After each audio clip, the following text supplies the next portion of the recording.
Hey everybody, welcome back to another video. Hope you guys been enjoying the content channel as of late. Excuse me, my throat's a little dry. A little bit of a late night here. And I just saw this article posted earlier today and I was meaning to read it, but I wanted to actually read it on camera for the first time. Um, this is a story we talked about a few weeks ago, with some changes that were going on within the unions, some expulsions, some like permanent bans, some temporary bans. We talked about it in a few news roundups ago. Um, I'll leave that video linked at the end of this video so you guys can check that out just to see where things are at. But one of those people that got expelled was Don McKellar, and he was one of the showrunners for the show The Sympathizer, which was the show that starred Robert Downey Jr. That's available on HBO Max. So apparently he wrote a column for Variety, and seems to be detailing a lot about the inside stuff regarding his expulsion. So we're going to read this for the first time, and we're going to see what is up. So let's see what he has to say about this.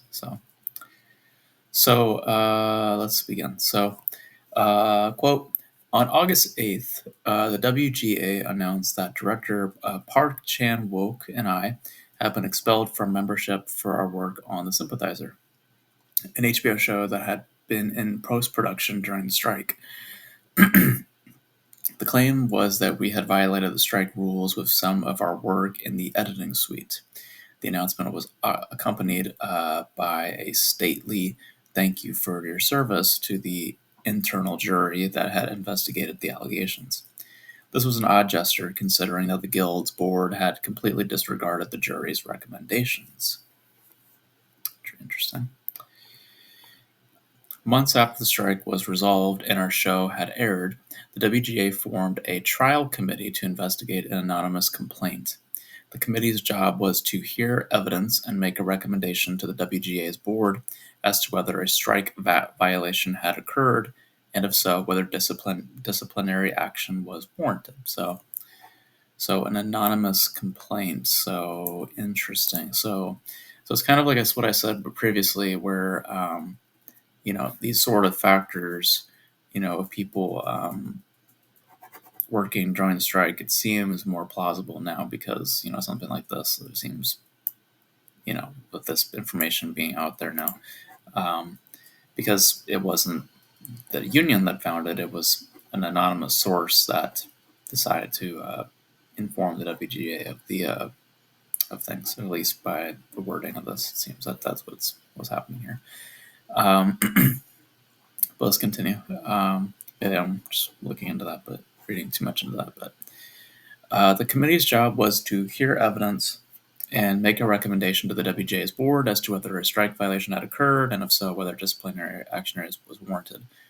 The jury was made up of WGA writers, and they took the job seriously. So the jury was made up of people in the union, so, union writers and stuff like that.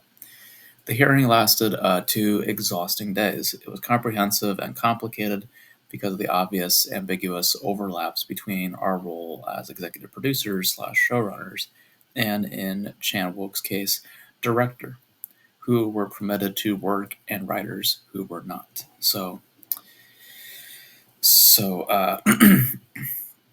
yeah, because the DGA never went on strike, as far as I remember. Yeah, they never went on strike. So interesting. No one from the Guild's leadership was there for the proceedings, just their lawyers.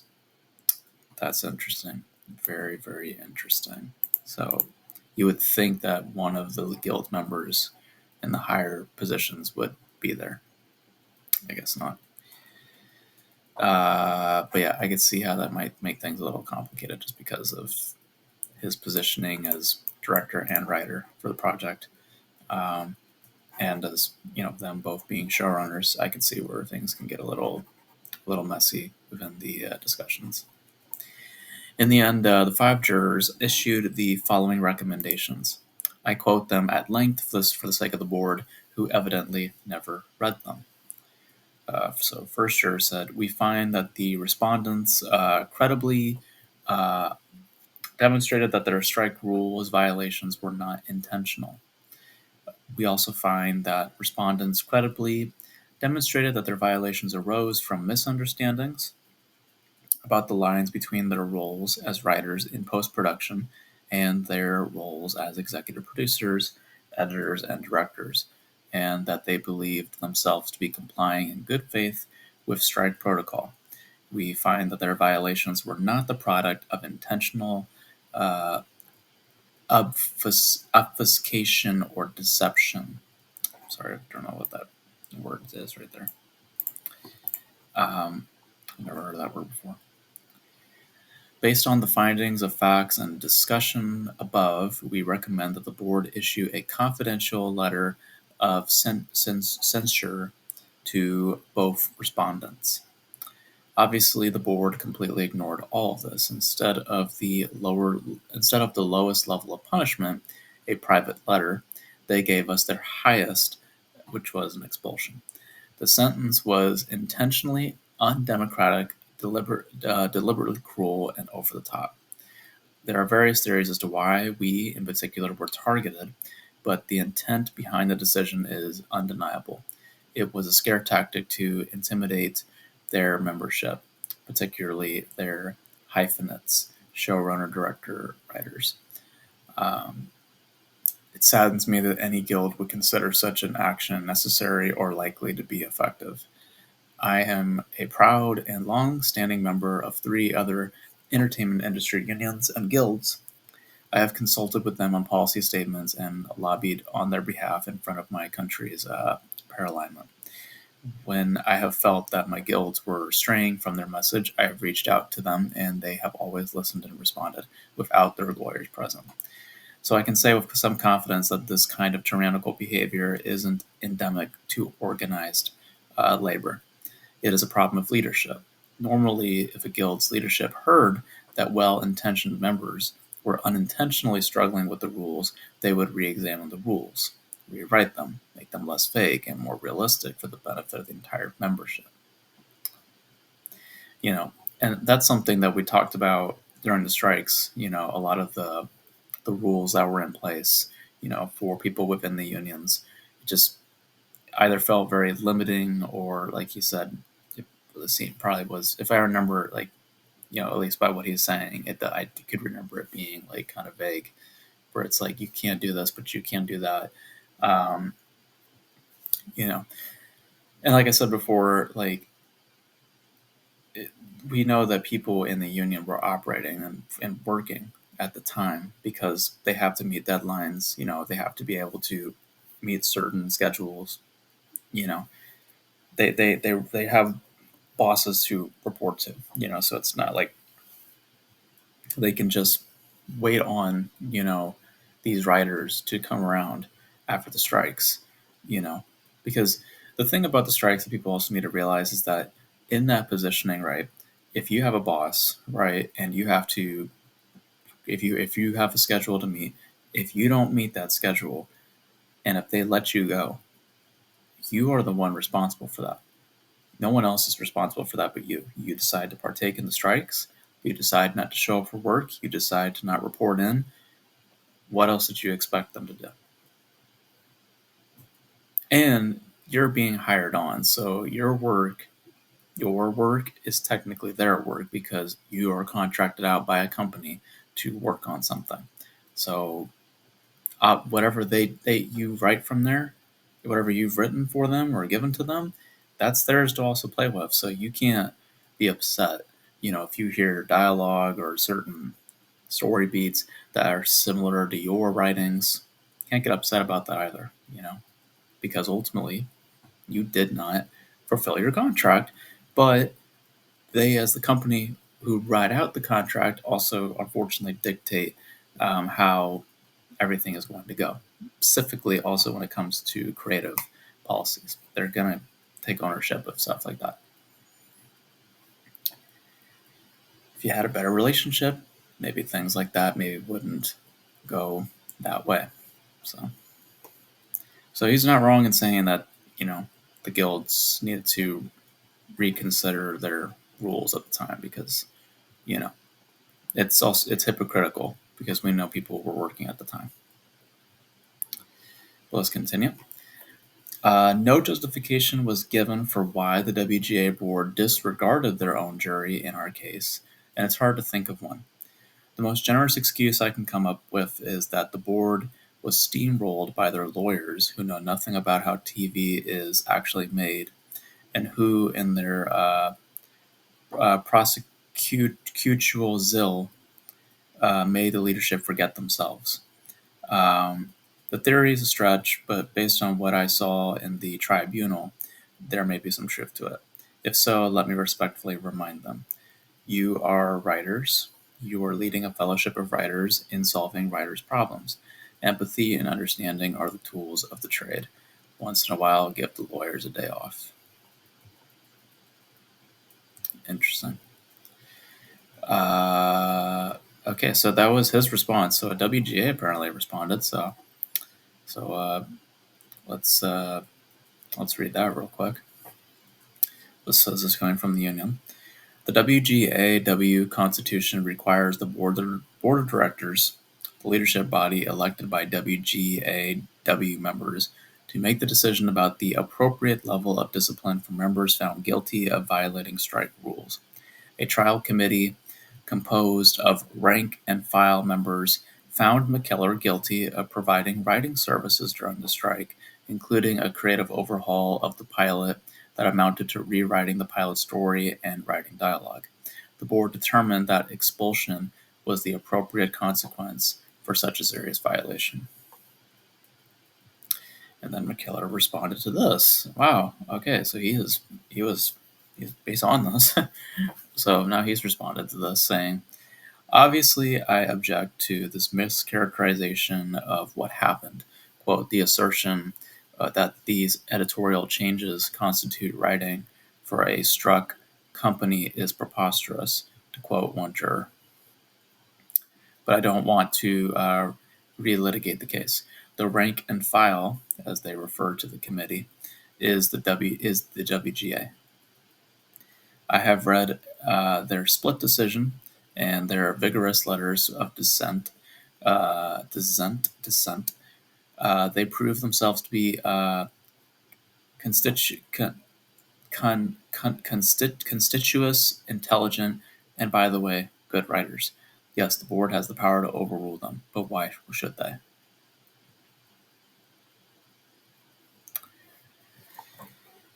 Yeah, it's. I mean, there's things to the story that we don't know everything about. I mean, we don't know, like, if I go back on it, 5 jurors. So he claims 5 jurors partook in this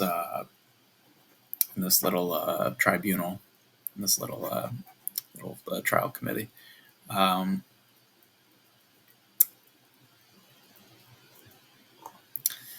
It's hard to say. I mean, here's the thing.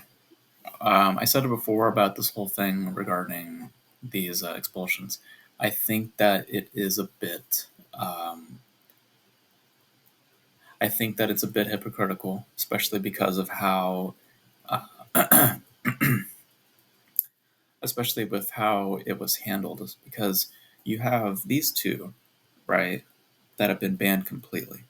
They have no chance, no second chance to get back to the union. They're just completely banned, right?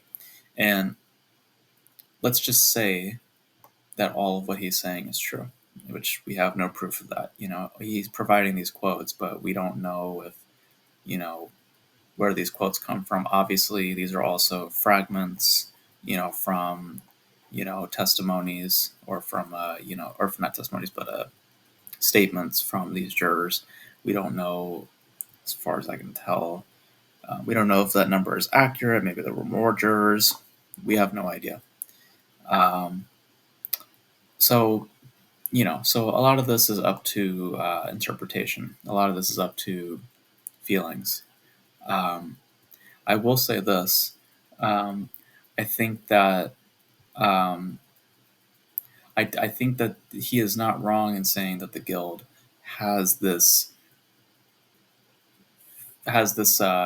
specific uh, line of thinking that isn't beneficial to all the people in the union, because as we backtrack to what we talked about earlier, or what I was kind of getting at, um, you had two writers, this guy and Park Chan Wook. I think it's how you say his name, Park Chan Wook. Yeah. They were both banned completely for writing during the strike. In this case, if the WGA is correct, this guy specifically was rewriting the pilot for the Sympathizer, doing some rewrites and stuff like that. Um, First of all, like I said, just the union, we know all these unions were still working. Okay, even though they're on strike, technically some of these people are still working because they have deadlines to meet. They the studios are not um, the studios, they were not completely for these strikes. Remember that. Remember, the studios were against things like this. The Producers Guild, especially, they were not for it. You know, um, and they have their deadlines to meet. They have productions that need to start moving forward soon, and there's things that still occur behind the scenes, and some of those factors involve the writing process. And to say that none of these people were working at the time, I think would be just very naive. I'm not saying a large amount of people were, but I'm saying that, just to be realistic, there were people on from SAG, from the WGA. There were people who were working. So let's just call it as it is, right? So, and the unions know this because they understand their obligations to the companies that they're working for. They understand this, you know. So the only reason that this guy and this other guy got thrown out was because of an anonymous complaint. It had nothing to do with what the WGA found. It was because of whoever decided to spill the beans, decided to spill the beans. You know, so you know, and I said, if rules are in place and if you decide to break them, then there are consequences to that. But they left it up to a committee. So if the story is true, and if all these bits here are also true about these jurors, these union vetted writers who partook in this, and they all seem to favor this man's these dudes case, it seems very sketchy then that the union just decides, no, we're just going to do what we believe is best. So why even go through that whole thing if you're just going to dictate what's going to happen anyway? You know what I mean? Um, but yeah, but here the other point I was going to make. Um, so you have these two, right, that end up getting banned completely. Then there's another guy. I forget what his name was, but he got banned. I'm pretty sure I can bring it up real quick. Hang on real quick.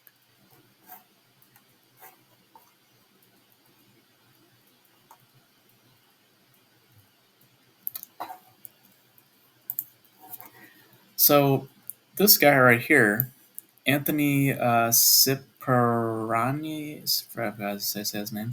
So he did work for something called The Last Breath. He was also suspended as well, but his suspension lasts only until May 1st of 2026.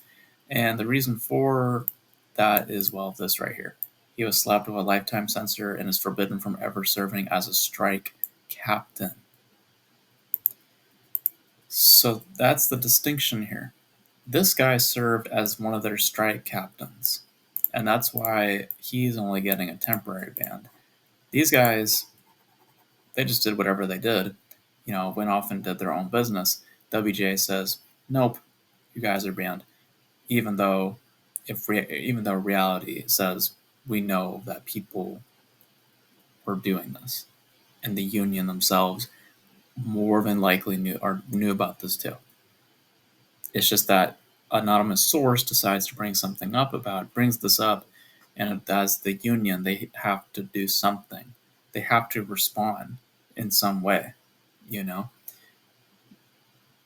But if the truth is that they went through this committee and all of a sudden, they didn't like the results of that, and then they decide to just dictate it themselves, push that decision aside in favor of theirs, that is very, very scummy. That is incredibly scummy, if that is the truth. But what I'm saying ultimately by the information that we know of, the truth of the matter is that the WGA is selective of its members. It absolutely is. It does favor its members. And truth to that is literally here. You have two writers who are banned forever. They are banned because of doing writing during the strike. This guy, Anthony, he's only suspended until May 1st of 2026 because of serving as a strike captain and for writing The Last Breath during that time, supposedly. Which, again, more proof to that. More people writing during this time, So it's like, but he's not banned because, well, you served our interests because you were a strike captain. Like, you see what I mean? It's very, very peculiar, and it's very particular with how, the WGA is handling themselves and handling people in that union. And it's kind of gross and kind of just ridiculous. So if what he's saying is true, it is that really, really is scummy, and hopefully there's because clearly if he is actively responding to this, clearly he's not letting it go. So we'll see. Maybe some more developments will come out. But if not, definitely an interesting story. Definitely an interesting thing if it is true. But we'll see. But the only truth of the matter is, at least as far as I can tell, the union is definitely not clean. There's definitely favoritism. There's definitely a agenda of some kind, and unfortunately, some people don't benefit from it. If these guys, I'll put it like this: if these two participated in the strikes, they would not have a life. They would not be completely banned. They would probably get a temporary ban at best. But probably because they didn't do shit during the strikes, you guys are gone. That doesn't sound like fairness to me. It really doesn't. But those are my thoughts. Those are my fresh thoughts. Literally just read this for the first time. So just kind of soaking it all in. I'm just kind of going off the cuff how I feel. But you guys let me know. How do you guys feel about all this? Because, we talked about the strikes before. I've done plenty of videos on it. You guys let me know. How do you guys feel about what we just read? Do you guys agree? Do you guys disagree? Do you guys have any knowledge on the subject? Let me know. Let me know all your thoughts in the comment section below. And that's going to be it for this video, guys. Thank you guys for tuning in. And until then, I'll catch you guys in the next video. Bye.